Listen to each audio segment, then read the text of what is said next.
Hey there, writer friends, and welcome to another video. In today's video, I'm sharing on 5 ways to get paid as a writer.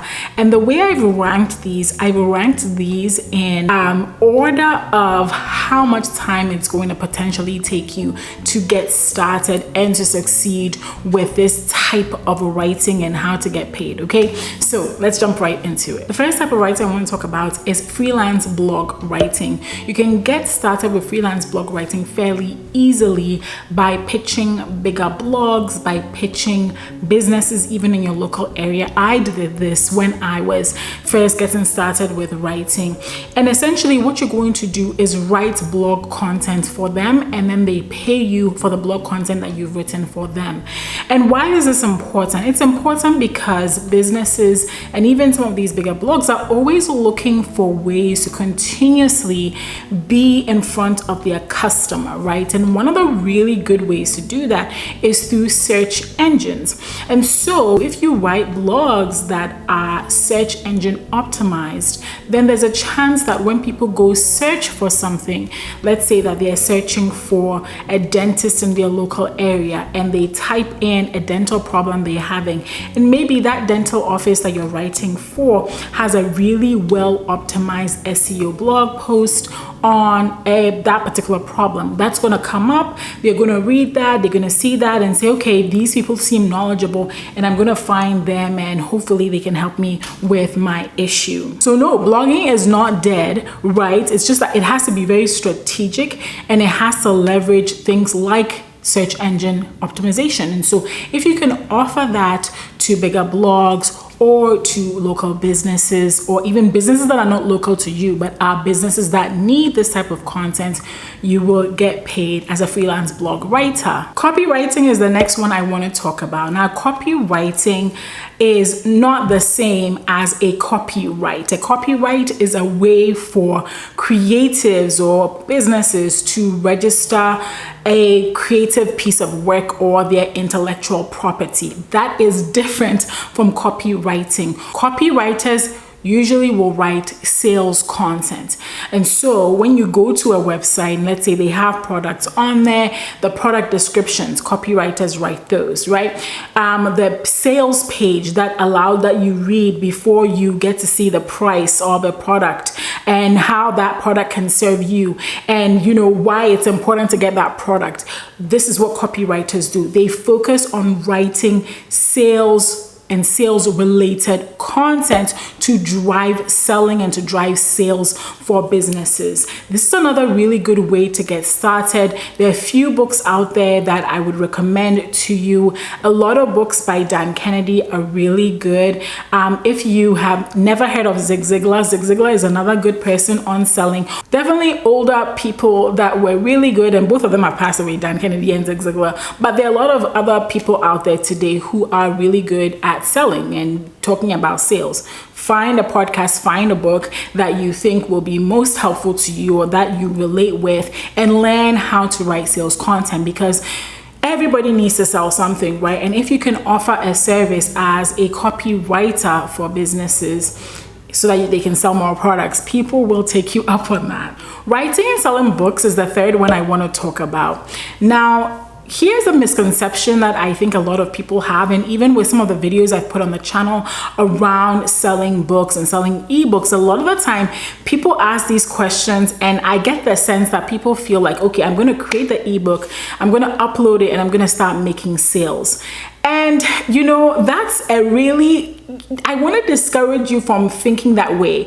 And something, I don't want to burst your bubble. Definitely, there are unicorns out there who may write a book, upload it to Amazon, and the algorithms will do its thing. And next thing you know, you're a best-selling author, right? But what I have found personally is that it is good to have an audience that you're going to sell this book to. And this is regardless of whether you are selling fiction or non-fiction, right? And so you really want to have an audience to launch the book to. Yes, later on, the algorithms could pick up your book and promote it to more people, but a lot of the time you want to make sure that you've built an audience that is interested in the subject that you've talked about, and then you launch the book to them. Another reason I say this is because a lot of people that write books end up only selling it to their friends and family.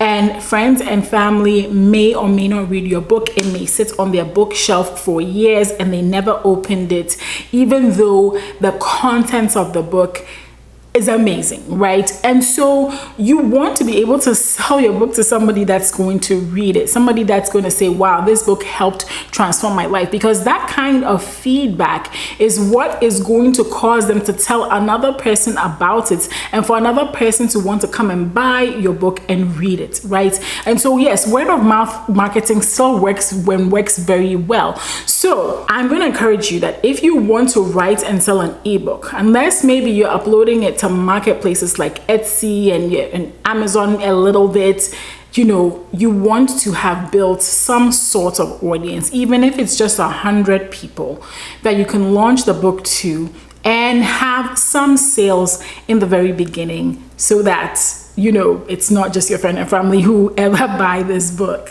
Another thing I want to say about books is that if you've done a good job of writing good content, of packaging your book well, of launching it well, one of the other things that a book can do for you is actually help you launch other streams of income. So your book may be the reason why you get invited to speak and you can get paid for that. Your book may be the reason why people begin to consult with you and people will pay you for that. Your book may be the reason why somebody reaches out to you to want to coach with you, and people will pay you for that. So writing books, not the sale of the book is just one stream. There are multiple ways in which a book can actually bring you income. And for some people, especially for fiction writers, right? And I have recently gotten to fiction. I'm absolutely loving it. I'm writing my third book in a series. 2 books are already launched. The third book is in the works, almost done, and I'm super excited, launching on December 1st. But one of the really great things about fiction is,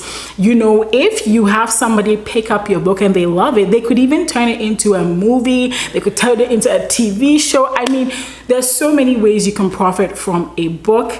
Ghostwriting books is number 4. And with ghostwriting, I find that it can sometimes be a chicken or egg situation, where it's like people ask, have you written a book before? Especially if you're new.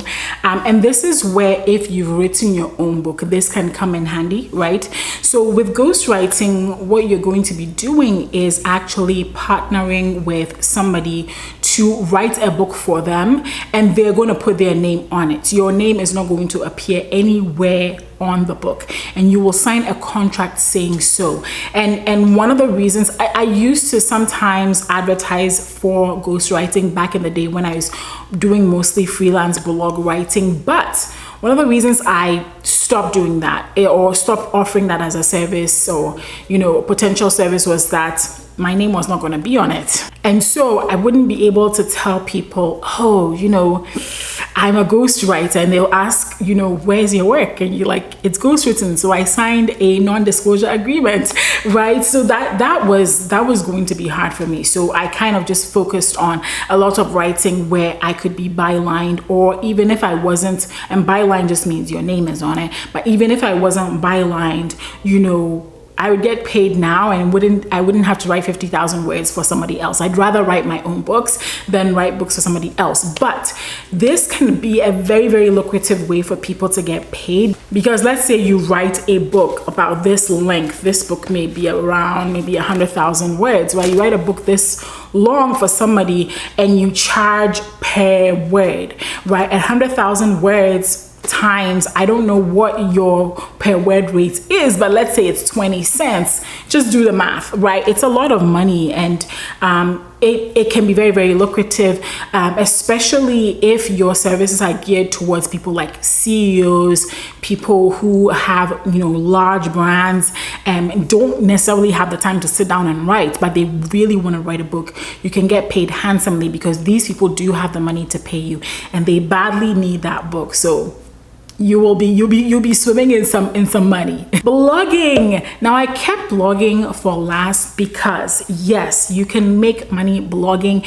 and actually there have been people that started out as bloggers, and as a result of their blog, they've launched national television shows. They're with big retailers. You see them all over. They're huge deals, right? And so blogging can definitely be a good way for you to make money, right? But it takes some time to gain that recognition, to gain that popularity, to gain the trust of people enough for them to say you are the one, right? And so you can start a blog, right? But it's not going to be a quick and easy way of making money.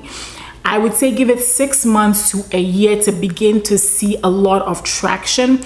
And when you are blogging, you can make money from things like affiliate marketing. You get paid through maybe sponsored content. You may create your own products and start selling from there. And so blogging can be a very, very lucrative career, but do know that it can take a little bit for you to launch it, but it can be lucrative. Hope you enjoyed this video on 5 realistic ways to get paid as a writer. Let me know what you were doing when you're watching this video. And if you enjoyed this video, make sure to give it a thumbs up.